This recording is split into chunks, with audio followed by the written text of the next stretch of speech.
নতুন একটা সিরিজ রামেশ্বরম থেকে আমরা যাচ্ছি রামেশ্বরমের সাইট সিনগুলো করতে। এর আগের সিরিজে তোমাদের নিয়ে পৌঁছে গেছিলাম রামেশ্বরম। এই পর্বে থাকছে রামেশ্বরম থেকে কিছু লোকাল ট্যুরিস্ট স্পট, যেগুলো আমরা কভার করেছিলাম সম্পূর্ণ একটা দিনের মধ্যে। যারা এর আগের ভিডিওগুলো দেখেনি তাদের জন্য সেই ভিডিওর লিঙ্ক আই বোতামে দিয়ে রাখলাম।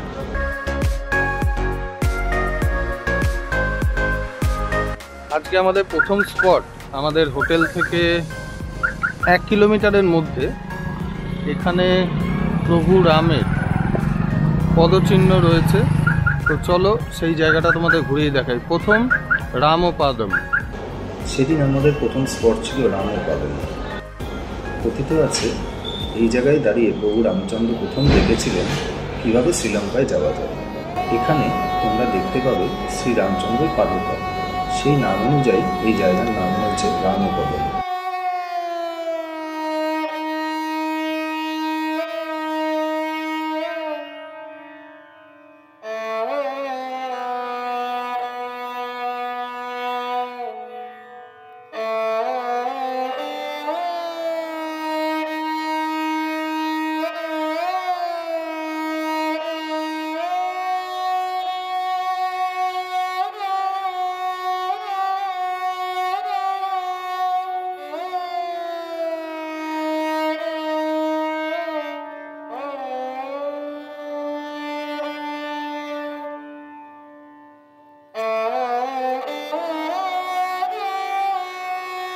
মন্দির দেখলাম, মন্দিরের ভিতরে ক্যামেরা এলাউ নয়, তো এই অংশে ক্যামেরা এলাউ আছে। প্রভু রামচন্দ্রের পাদস্পর্শে ধন্য এই ভূমি।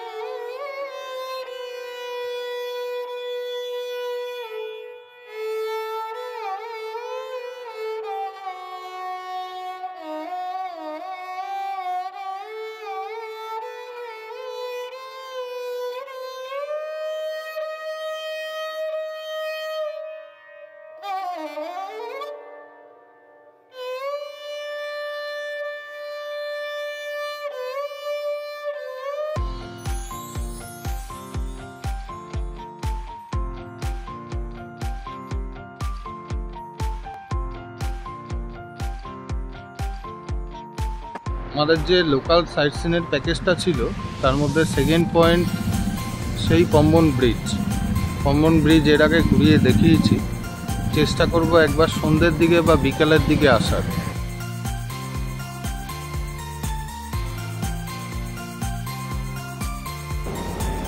এরপরে আমরা চলে গেছিলাম পম্বন ব্রিজে। রামপদম থেকে পম্বন ব্রিজের দূরত্ব প্রায় 15 কিলোমিটার।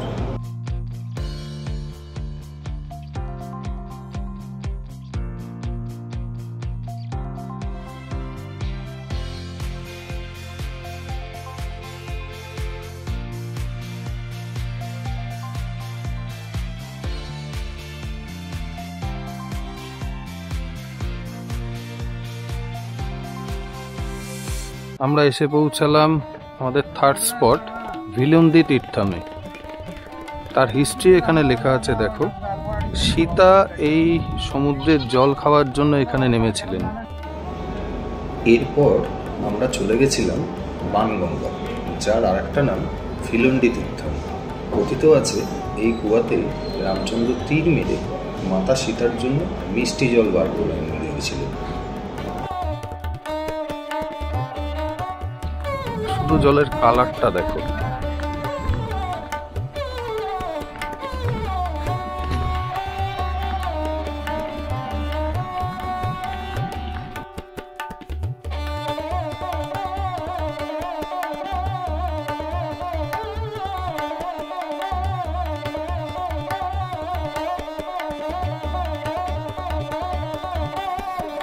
এই হলো সেই কুয়া বানগঙ্গা।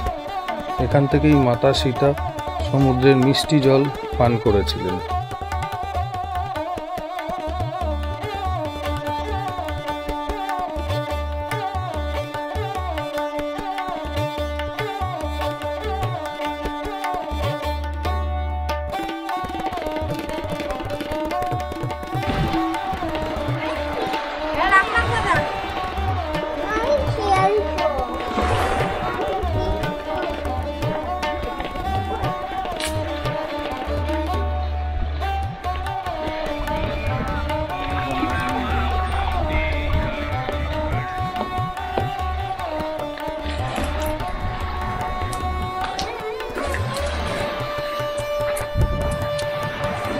এই দুদিকে সমুদ্র, এখানে চলছে মাছ ধরা।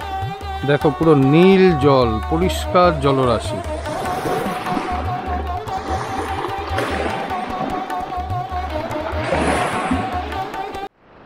আমাদের পরবর্তী spot APJ Abdul Kalam museum. সামনে রয়েছে এপিজে আব্দুল কালাম মিউজিয়াম, কিন্তু এখানে ক্যামেরা অ্যালাউ না, তো তাই জন্য আমরা ক্যামেরা নিয়ে ঢুকবো না, ক্যামেরা বাইরে রেখেই আমাদের যেতে হবে। APJ Abdul Kalam national Memorial museum. ভারতের প্রখ্যাত সায়েন্টিস্ট এপিজে আব্দুল কালাম, তার মিউজিয়াম এটা আমাদের পরবর্তী স্পট। রাস্তার ওপরেই আমরা ঘুরে দেখলাম, ভিতরে ক্যামেরা অ্যালাউ না। The iron man, the missile man of India, যা দেখলাম ভিতরে বলি, ওনার বিভিন্ন সময়কার বিভিন্ন রাষ্ট্রনায়ক দেশনায়কদের সাথে বিভিন্ন ছবি, বিভিন্ন স্কাল্পচার, ওনার লেখা বই, সেন্টারে রয়েছে ওনার সমাধি, এবং ইন্ডিয়ান ডিফেন্স সিস্টেমের ওপর ওনার কি অবদান সেগুলো পুঙ্খানুপুঙ্খভাবে লেখা রয়েছে এবং ছবি বা স্ট্যাচু দিয়ে বোঝানো রয়েছে। এই হলো আশেপাশের এরিয়া। আমরা যাচ্ছি এবার আমাদের পরবর্তী গন্তব্যের দিকে।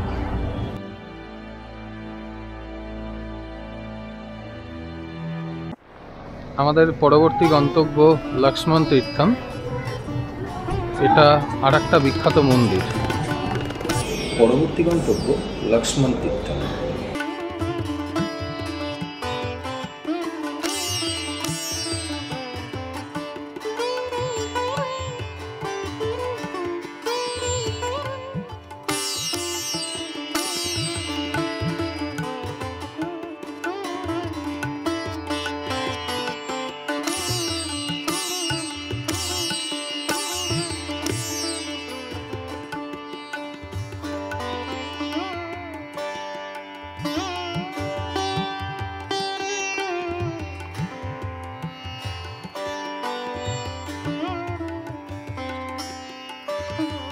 পৌরাণিক কাহিনী মতে লক্ষ্মণ রাবণ বধের পর এই জলাশয়ে স্নান করে ওনার পাপ ধুয়েছিলেন।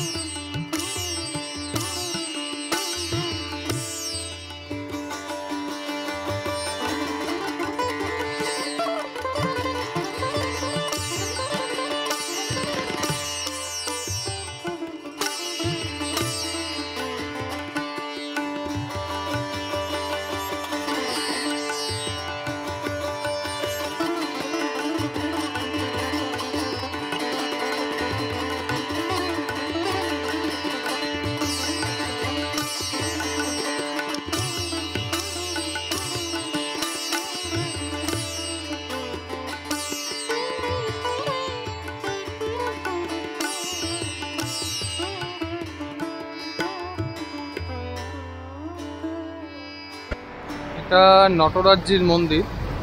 কোনো মন্দিরেই ক্যামেরা অ্যালাউ না। আমি শুধু বাইরে থেকে দাক্ষিণী স্থাপত্যের নিদর্শনগুলো তোমাদের দেখাচ্ছি।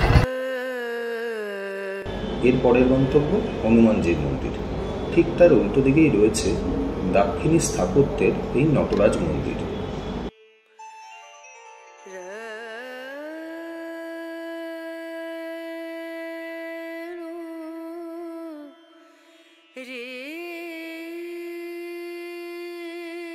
নটরাজ মন্দিরের ঠিক উল্টো পাশে এই হলো নটরাজ মন্দির, তার ঠিক উল্টো পাশে এখানে হচ্ছে পঞ্চমুখী হনুমান মন্দির।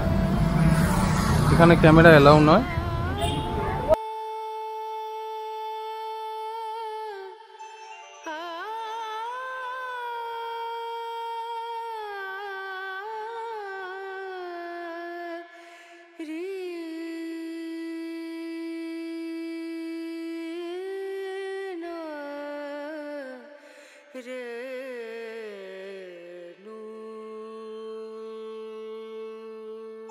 হনুমান মন্দির থেকে 300 মিটার দূরত্বে রয়েছে আরেকটি মন্দির, তার নাম রাম তীর্থম। পৌরাণিক মতে রাম রাবণকে হত্যা করার পর সেই পাপ খণ্ডনের জন্য এই জলাশয়ে স্নান করেছিলেন। আর ঠিক তার উল্টো দিকে রয়েছে রাম, সীতা ও লক্ষ্মণের মন্দির।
মন্দিরের ভিতরে ফটোগ্রাফ এলাও না, তাই ক্যামেরা নিয়ে ঢুকলাম না। আমরা বেরিয়ে যাচ্ছি রামতীর্থান থেকে। এবার আমরা লাঞ্চ করব, কারণ দুটোর প্রায় কাছাকাছি সময় হতে চলেছে।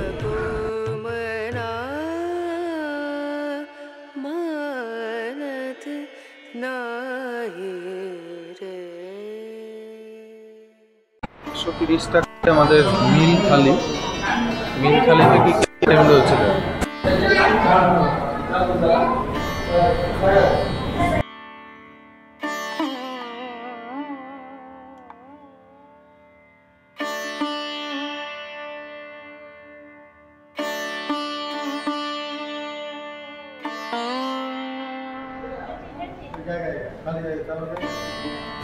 হালকা হালকা হালকা। বেলা তখন প্রায় 3টে, তাই আমরা তড়িঘড়ি করে দুপুরের লাঞ্চটা সেরে নিলাম। খানিক বিশ্রাম নিয়ে আমরা বিকেল 4টে নাগাদ বেরিয়ে পড়লাম ভারতের সর্বদক্ষিণ প্রান্তে অবস্থিত ধনুষ্কুটির দিকে, যার দূরত্ব রামতীর্থম থেকে 25 কিলোমিটার। ধনুষ্কুটির দিক থেকে 10 কিলোমিটার এগোলেই চোখে পড়বে প্রাচীন ধনুষ্কুটি শহর। 1964 সালে ভয়াবহ ঘূর্ণিঝড়ে ধ্বংসপ্রাপ্ত হয়েছিল এই শহর।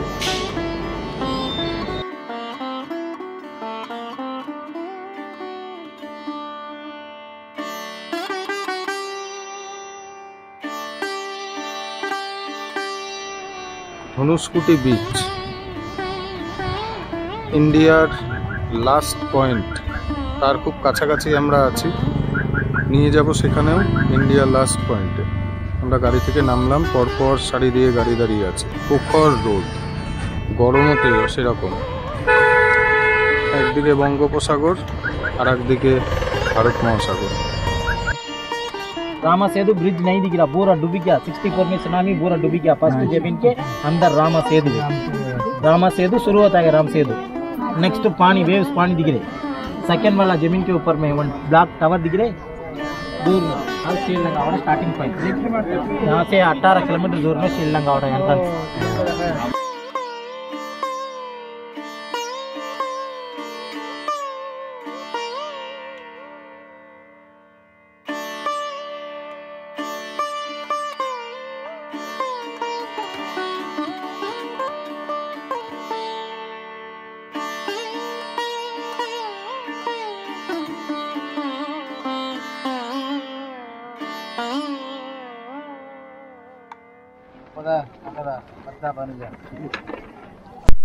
লোকাল লোকেরা এখানে শঙ্খ বিক্রি করছে।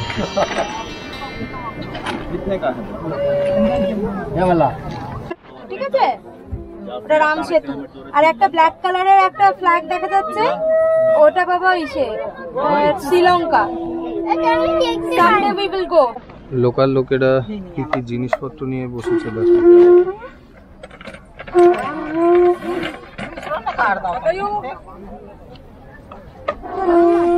এগুলো ধরে না, এগুলো ধরে না, রেখে দাও, রেখে দাও।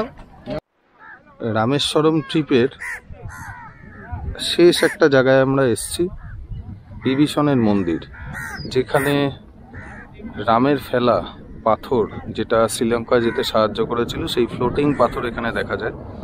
কিন্তু সামনে সেই চোখটাই ঝিলে আটকে গেল। বিভিন্ন পরিযায়ী পাখি, দেখো প্রচুর সংখ্যক পরিযায়ী পাখি এখানে ঘুরে বেড়াচ্ছে। পাশে এরকম ঘেরা রয়েছে, এখানে রয়েছে সেই পাথর দর্শন করতে আমরা ঢুকছি। প্রচুর পুণ্যার্থীদের ভিড় এখানে, আমরা ঢুকছি সেই পাথর দর্শন করতে। এই জায়গা বোর্ডে লেখা আছে যেখানে প্রভু রাম ভগবান বিভীষণকে সমুদ্রের মিষ্টি জল দিয়ে আশীর্বাদ করেছিলেন। खारा पानी मीठा पानी, आल पे से खारा पानी, इस वन पे से मीठा पानी। वायल की दिया ओढ़ गए ना जी रहा है। 1% पर्सन का 20 के 20 दिया, एक आदमी के 20।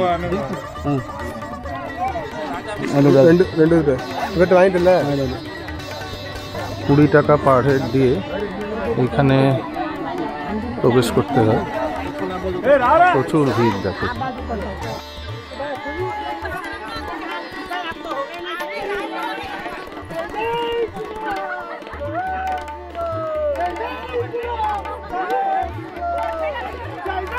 বিশ্বাসে মিলায় বস্তু তর্কে গরিপুর। এখানে না আসলে সত্যি এটা জানা হতো।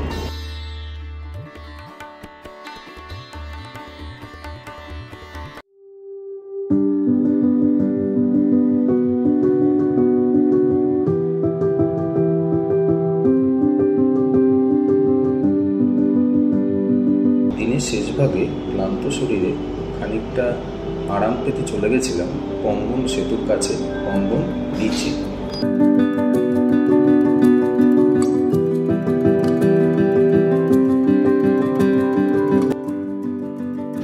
পম্বন ব্রিজ দেখার জন্য সবাই খুব উৎসাহিত হয়ে থাকে, কিন্তু পম্বন ব্রিজের তলা থেকে পম্বন সেতুর তলায় যে পম্বন বিচ রয়েছে সেখান থেকে এরকম সূর্যাস্ত দেখার অনুভূতি কার কার আছে একটু কমেন্ট করে জানিও।